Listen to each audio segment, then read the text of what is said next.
Apreciados amigos, el tema que consideramos en nuestro último estudio seguramente los habrá llevado a algunas profundas reflexiones. Es como lo mencionamos en varias oportunidades. No es posible estudiar los planes de Dios concernientes al futuro sin vernos confrontados por la necesidad de tomar decisiones. En efecto, ¿qué hacer con estas profecías que revelan el profundo anhelo de Dios de que su pueblo no esté a oscuras en relación al significado de los acontecimientos?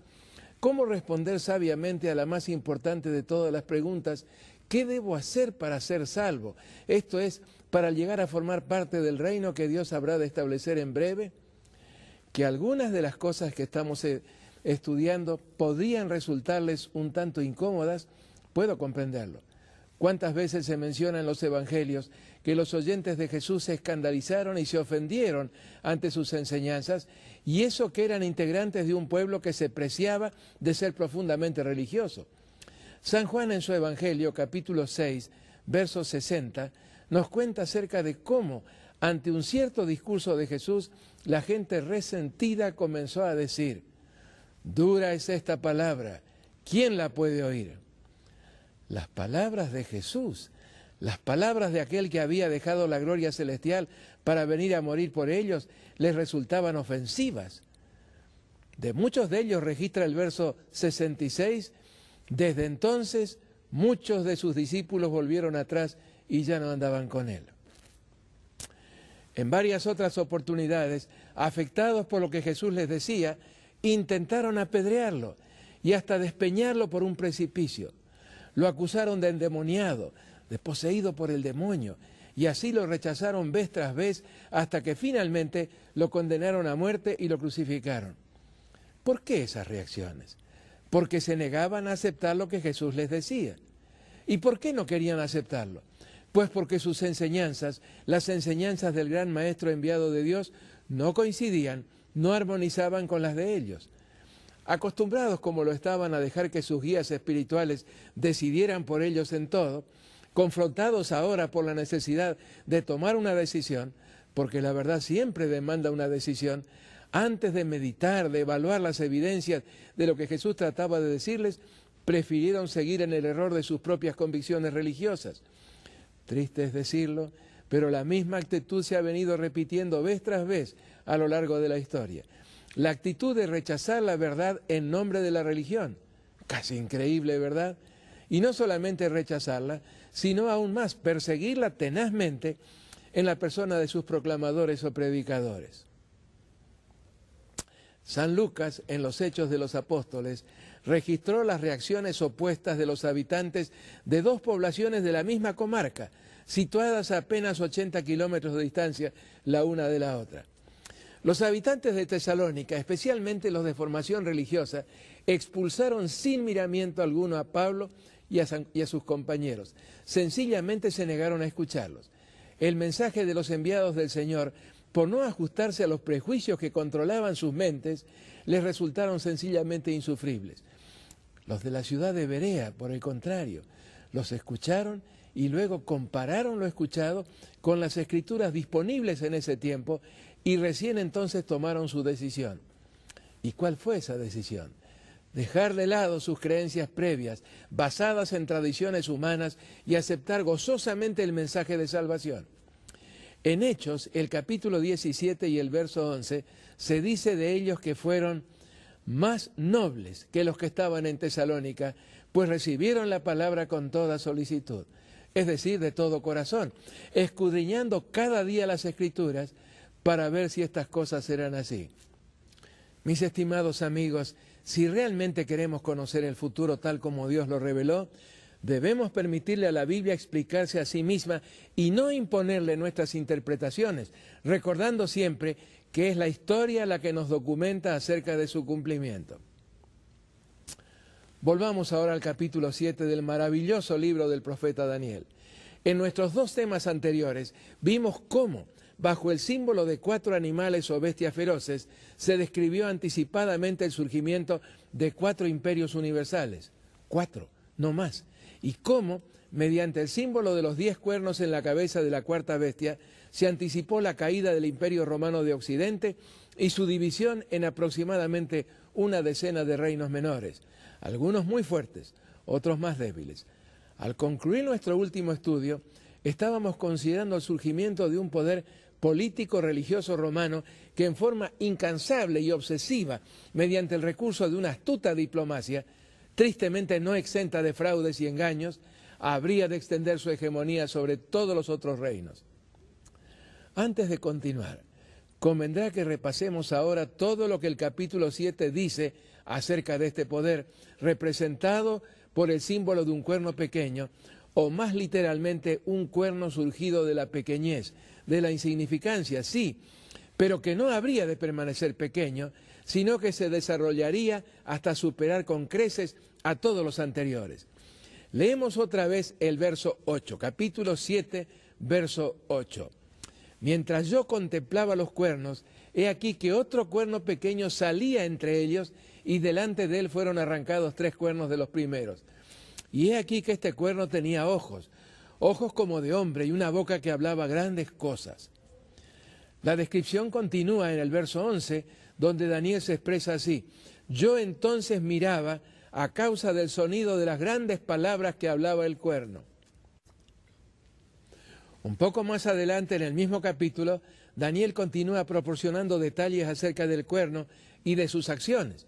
Daniel capítulo 7, 20 y 21 dice: y este mismo cuerno, estoy leyendo en la última parte del verso 20, tenía ojos y boca que hablaba grandes cosas y parecía más grande que sus compañeros.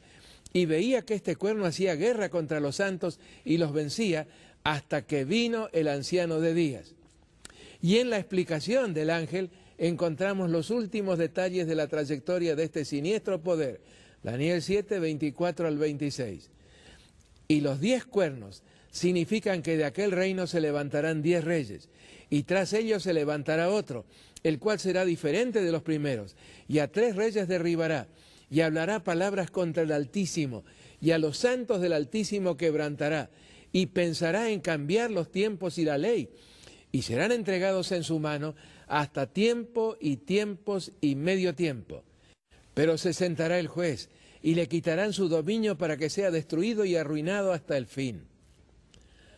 Como lo adelantáramos en nuestro último tema, de estos pasajes derivamos 15 características de este cuerno pequeño, las que una tras otra van reduciendo el círculo de posibilidades de identificación hasta concentrarse todas ellas en la identificación de un solo sistema. Mis amigos, la identificación resulta tan clara y específica que no deja lugar a dudas. ¿Cuáles son esas características? Como dedicaremos algún tiempo a analizarlas, conviene que volvamos a mencionarlas ahora. Primera, habría de surgir de entre las ruinas del Imperio Romano en su misma capital una vez que éste desapareciera, es decir, después del año 476. Segunda, tendría un comienzo pequeño, modesto, insignificante. Sin embargo, no permanecería así. Tercera, perfeccionaría la herencia recibida de los 4 imperios universales. En otras palabras, todos ellos contribuyeron en forma significativa al surgimiento de este poder político religioso romano que habría de ocupar el lugar del desaparecido Imperio Romano. Cuarta, se manifestaría o aparecería después del desarrollo o aparición de los 10 cuernos, símbolos de las naciones resultantes de la fragmentación del Imperio Romano. Quinta, surgiría de entre los 10 cuernos. Sexta, en su surgimiento desarraigaría a 3 de los poderes representados por esos cuernos. Séptima, sería otro reino. Octavo, otro reino sí, pero diferente, de naturaleza distinta de todos los anteriores, porque habría de ser un poder político religioso. Novena, tendría ojos humanos, lo que significa inteligencia, previsión, astucia.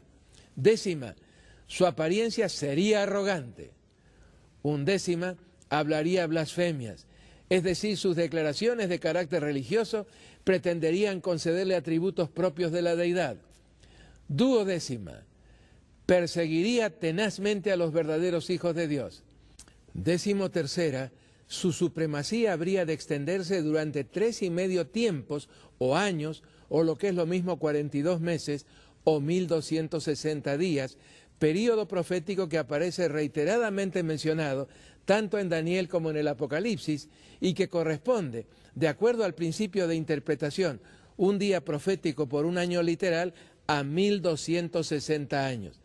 La historia demuestra que la supremacía de este poder religioso romano se extendió entre los años 538 y 1798, 1260 años exactos. 14ª, sería un poder ilegal. ¿En qué sentido? En que trataría de introducir modificaciones significativas en la ley de Dios, en el Decálogo. Habría de suprimir 2 de los mandamientos. El segundo, que prohíbe la veneración de imágenes, y el cuarto, que establece como único día especial de adoración a Dios el sábado, 7º día de la semana. 15ª, habría de alcanzar dominio universal, mundial, precisamente cuando el juicio, mencionado en los versos 9 y 10, estuviera llegando a su conclusión. Ya que Dios nos proporcionó estas 15 características identificadoras del cuerno de la pequeñez, y lo hizo como demostración de su enorme interés en que su pueblo sobre la tierra pudiera reconocer a este poder desde el momento mismo en que hiciera su aparición, dediquemos algunos momentos a analizarlas. Comencemos por la primera de ellas, y al hacerlo quisiera poder expresarme con caridad cristiana, pero también con claridad que surge del certero respaldo proporcionado por la objetividad histórica. Es decir, no diré nada que no pueda comprobarse por el testimonio de la historia. La primera de las 15 características señala que el poder representado por el símbolo del cuerno pequeño, pequeño solo en sus comienzos, surgiría del imperio romano, de las ruinas de ese imperio. Así lo afirman reiteradamente 7 versos del capítulo 7 de Daniel, los versos 7, 8, 11, 19, 20, 23 y 24. Surgiría de entre los 10 cuernos de la cabeza de la cuarta bestia o animal simbólico. Recordemos lo ya explicado. Surgiría después del año 476, ya que ese fue el año de la caída del imperio y del comienzo de la división de su enorme territorio entre unas 10 tribus o pueblos germánicos. ¿Qué poder habría de ser el así descrito?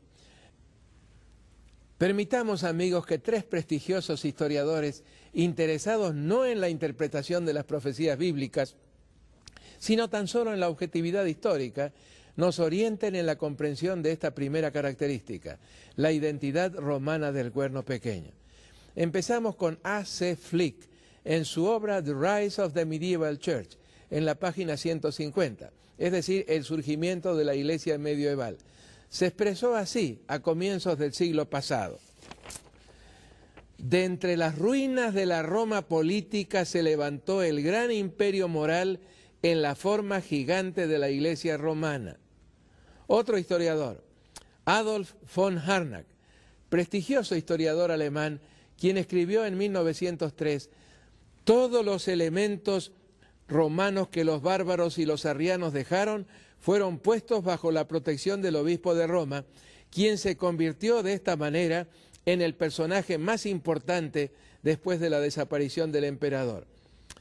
La iglesia romana se fue ubicando así inadvertidamente en el lugar ocupado antes por el Imperio Romano Mundial, del cual es de hecho la continuación. El imperio no había perecido, sino que solamente había experimentado una transformación.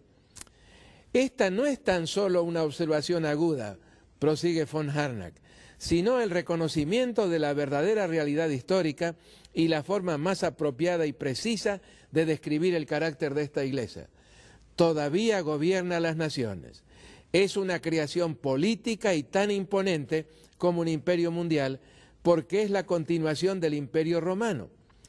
El Papa, quien se llama a sí mismo rey y pontífice máximo, es el sucesor del César.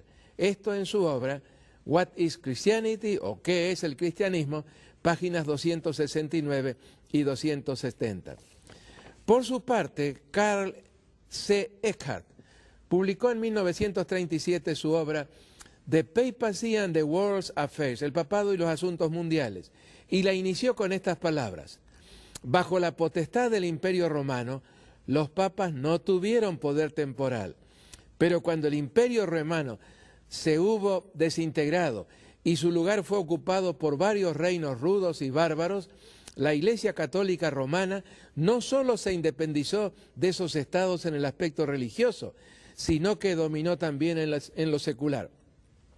A veces, bajo gobernantes tales como Carlomagno, Otón I el Grande y Enrique III, el poder civil tuvo cierto predominio sobre la Iglesia, pero en general, durante el débil sistema político del feudalismo, la Iglesia bien organizada, unificada y centralizada, con el Papa a su cabeza, no solo se independizó en los asuntos eclesiásticos, sino que también dominó en los asuntos civiles.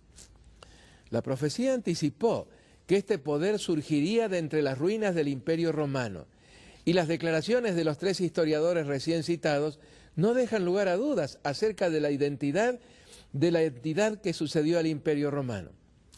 San Juan en el Apocalipsis, capítulo 13, verso 2, corrobora que el Imperio Romano habría de cederle a la nueva entidad su poder, su trono y grande autoridad. Sí, mis amigos, el poder simbolizado por ese cuerno habría de surgir de la pequeñez y habría de ser romano, en lo que atañe al asiento de su poder definidamente romano. Hace algunos momentos citamos a varios historiadores que escribieron sus obras ya hace casi un siglo. Veamos ahora lo expresado por un autor contemporáneo, Mariano Grondona, periodista y filósofo católico bien conocido en los ambientes latinoamericanos. Comentando la elección del Papa Juan Pablo I en 1978, Grondona escribió lo siguiente: reflexionando ante ese grandioso rito que preside la muerte y la sucesión de los pontífices, yo recordaba el otro día la advertencia del gran teólogo luterano Paul Tillich, que dirigió a los estudiantes de su curso sobre la historia del pensamiento cristiano. No hay que olvidar que la Iglesia Católica es también romana, que recogió la herencia del Imperio Romano. La Iglesia es católica, sigue Grondona. La Iglesia es católica, apostólica y romana, tan romana. Pero hay más. El paralelo con el Imperio Romano es sorprendente. Pensemos por lo pronto que el Papa sigue siendo un emperador, aunque espiritual. Lo primero fue el Imperio Romano y lo segundo la cristiandad, ambas con sede en Roma. El Papa es el emperador de un imperio universal. Su elección recuerda, por otra parte, la de los emperadores romanos. Los emperadores, en efecto, eran elegidos por el Senado. No eran hereditarios como luego lo fueron los reyes, sino electivos y vitalicios, lo mismo que los papas. Al Senado hoy lo llamamos cónclave, a los senadores cardenales. El procedimiento en el fondo no ha cambiado, lo único que difiere es la naturaleza del poder en juego. El paralelo entre la Roma imperial y la Roma pontificia no termina allí. Sabemos, por ejemplo, que Octavio Augusto se convirtió en el primer emperador romano cuando reunió en su persona las magistraturas cruciales de la moribunda república. Fue acumulativamente así imperator, esto es general, princeps o príncipe, título que aludía a la presidencia del Senado, y entre otros cargos pontifex maximus, pontífice máximo, supremo representante de la comunidad ante los dioses. En pleno siglo XX, el pontífice romano sigue entre nosotros. Es como si esta magistratura, desprendiéndose de las otras, hubiese seguido su propio camino. Solo que ahora el pontífice máximo es cristiano y recibe el nombre de sumo pontífice. Concluye Grondona sus reflexiones con esta declaración: al insistir sobre el carácter romano de la Iglesia, al no insistir sobre sus otras dos notas, de católica y apostólica, ¿no hemos acentuado en exceso sus rasgos terrenales en desmedro de sus rasgos espirituales, religiosos, sobrenaturales? Y termina, tal vez. ¿Quién se animaría a afirmar, sin embargo, que Roma, como Jerusalén, es una ciudad como las otras? Esto, con el título y sobre todo romana, en la revista Visión del 17 de noviembre de 1978. ¿Será que estoy presentando estas reflexiones con alguna animosidad? No, mis apreciados amigos, no. Solamente quiero ser objetivo y honesto en la interpretación de las profecías, y en lo que llevo dicho cuento con el pleno respaldo de la historia. De las ruinas del Cuarto Imperio Universal surgirían aproximadamente 10 reinos, y de entre ellos, y desarraigando a 3, se erguiría uno más, de naturaleza diferente a la de todos los otros. Según la descripción profética, este poder o reino habría de ser romano, es decir, con sede en Roma y con muchas de las características y modalidades del Imperio Romano. Y lo anunciado se cumplió al pie de la letra, como acabamos de demostrarlo. ¿Cuál habría de ser la segunda característica del cuerno pequeño? Tendría un comienzo pequeño, modesto. Lo dice el verso 8 y se lo reitera en el capítulo 8, verso 9. La historia del surgimiento de este poder de apenas un puñado de cristianos en la capital del imperio a un nuevo imperio en reemplazo del anterior es demasiado conocida como para necesitar abundar en detalles. Creció realmente de la pequeñez, como resultado de un largo e intenso maniobrar de los obispos de Roma, a través del cual llegaron a imponerse sobre sus colegas de las otras sedes episcopales. Finalmente, al promediar el siglo V, el reconocimiento de su supremacía fue más o menos general en Europa. Y del obispo León I el Grande, quien actuó durante poco más de 20 años de ese siglo, el siglo V, puede decirse que fue el primer papa o jefe de la cristiandad. Es de aclarar que la pretensión de una sucesión ininterrumpida de papas, desde San Pedro en adelante hasta el papa actual, es solamente eso, una pretensión carente de todo respaldo en la historia. De paso, León I el Grande en el siglo V de la era cristiana fue el primero en argumentar la necesidad de la tal sucesión ininterrumpida de obispos desde San Pedro hasta él mismo. Nunca antes se había escuchado nada por el estilo.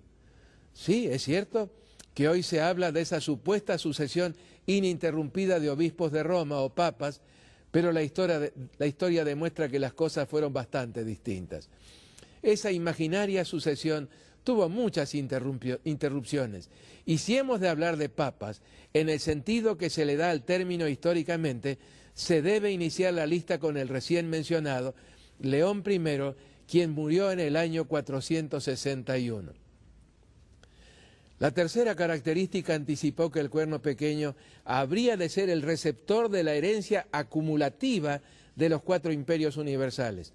En otras palabras, todos ellos habrían de contribuir en forma determinante al surgimiento del poder político religioso romano que habría de ocupar el lugar del desaparecido Imperio Romano. La herencia cultural y religiosa originada en Babilonia habría de llegarle después de haber sido pulida y refinada por los 3 imperios que sucedieron al babilónico, Medo-Persia, Grecia y Roma. Fue en Babilonia donde vio su origen un cúmulo de supersticiones que, transmitidas por los siguientes imperios, encontraron generosa recepción en el cristianismo decadente de los siglos IV a VI y posteriores. Lo confirma fehacientemente el historiador español José María Laguna en las páginas 11 a 16 de su Historia de la Comunidad Europea, publicada en 1991, en las que describe la realidad histórica actual de Europa y cómo se llegó a ella. Estas son algunas de sus significativas declaraciones. Escuchemos. La creación de la civilización occidental se origina en Oriente, a orillas del Éufrates. Esto es en Babilonia. Después pasará a Medo-Persia y Grecia para luego trasladarse a Roma. Y Roma transmite lo heredado de Grecia. Continúo. La civilización romana tuvo un carácter social y su papel fue unir. Roma despierta la noción de humanidad, la de una sociedad universal, naciones asociadas, y Roma orientó al catolicismo. La institución o la asociación instituida por la fuerza, bajo la dominación romana, se transforma en una organización de estados independientes bajo la égida del papado. Yo quisiera subrayar algunos puntos extremadamente importantes de lo que acabamos de leer. Según el erudito José María Laguna, primero, nuestra civilización, la así llamada civilización occidental, se originó en Babilonia. Segundo, de Babilonia pasó a Medo-Persia y de esta a Grecia y Roma. Tercero, Roma transmitió lo heredado de Grecia. ¿A qué o a quién lo transmitió? Contesta Laguna textualmente, y Roma orientó al catolicismo, exactamente como lo anticipara la profecía. Lo interesante del caso es que Laguna no hace referencia alguna a la profecía de Daniel 7, a la que muy probablemente no conoció, sino que trabaja con la documentación histórica. ¿Y cuál es el testimonio de la historia acerca de esta tercera característica del cuerno pequeño que estamos comentando? Que la misma se corresponde en todo a lo anticipado en la profecía. Concluyendo ahora nuestro estudio de hoy, repasemos brevemente lo considerado. El poder prefigurado por el cuerno pequeño habría de surgir de entre las ruinas del Imperio Romano y en su misma capital.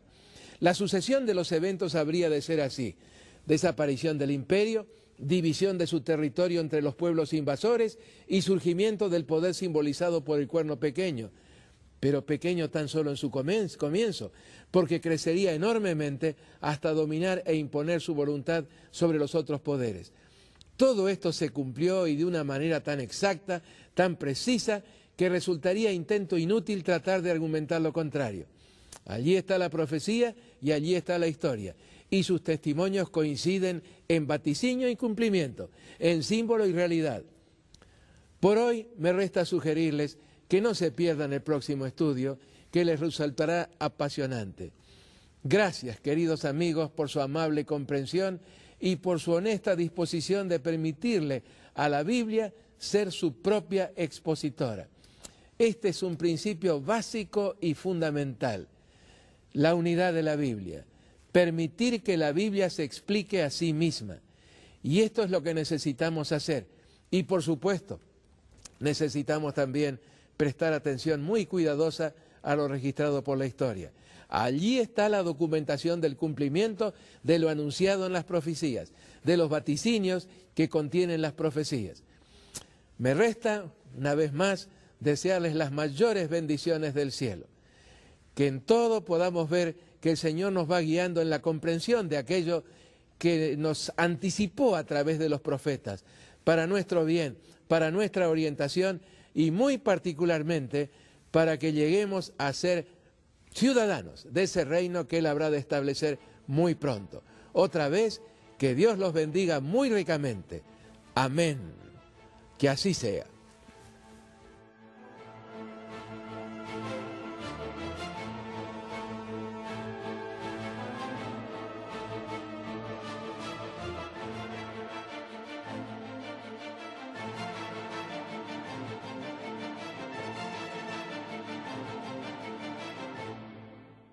Religioso. San Juan en su Evangelio, capítulo 6, verso 60, nos cuenta acerca de cómo, ante un cierto discurso de Jesús, la gente resentida comenzó a decir: dura es esta palabra, ¿quién la puede oír? Las palabras de Jesús, las palabras de aquel que había dejado la gloria celestial para venir a morir por ellos, les resultaban ofensivas. De muchos de ellos registra el verso 66, desde entonces muchos de sus discípulos volvieron atrás y ya no andaban con él.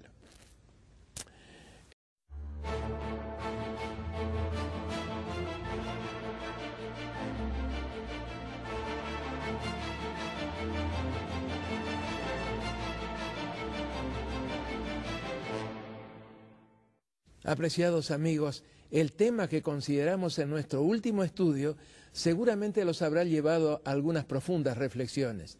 Es como lo mencionamos en varias oportunidades.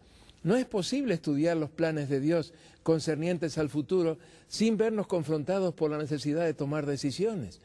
En efecto, ¿qué hacer con estas profecías que en varias otras oportunidades, afectados por lo que Jesús les decía, intentaron apedrearlo y hasta despeñarlo por un precipicio? Lo acusaron de endemoniado, de poseído por el demonio, y así lo rechazaron vez tras vez hasta que finalmente lo condenaron a muerte y lo crucificaron. ¿Por qué esas reacciones? porque se negaban a aceptar lo que Jesús les decía. ¿Y por qué no querían aceptarlo?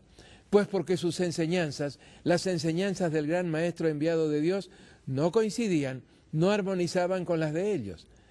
Acostumbrados como lo estaban a dejar que sus guías exprimeran el profundo anhelo de Dios de que su pueblo no esté a oscuras en relación al significado de los acontecimientos, ¿cómo responder sabiamente a la más importante de todas las preguntas? ¿Qué debo hacer para ser salvo? Esto es, para llegar a formar parte del reino que Dios habrá de establecer en breve. Que algunas de las cosas que estamos estudiando podrían resultarles un tanto incómodas, puedo comprenderlo. ¿Cuántas veces se menciona en los evangelios que los oyentes de Jesús se escandalizaron y se ofendieron ante sus enseñanzas, y eso que eran integrantes de un pueblo que se preciaba de ser profundamente espirituales, decidieran por ellos en todo, confrontados ahora por la necesidad de tomar una decisión, porque la verdad siempre demanda una decisión, antes de meditar, de evaluar las evidencias de lo que Jesús trataba de decirles, prefirieron seguir en el error de sus propias convicciones religiosas. Triste es decirlo, pero la misma actitud se ha venido repitiendo vez tras vez a lo largo de la historia. La actitud de rechazar la verdad en nombre de la religión. Casi increíble, ¿verdad? Y no solamente rechazarla, sino aún más perseguirla tenazmente en la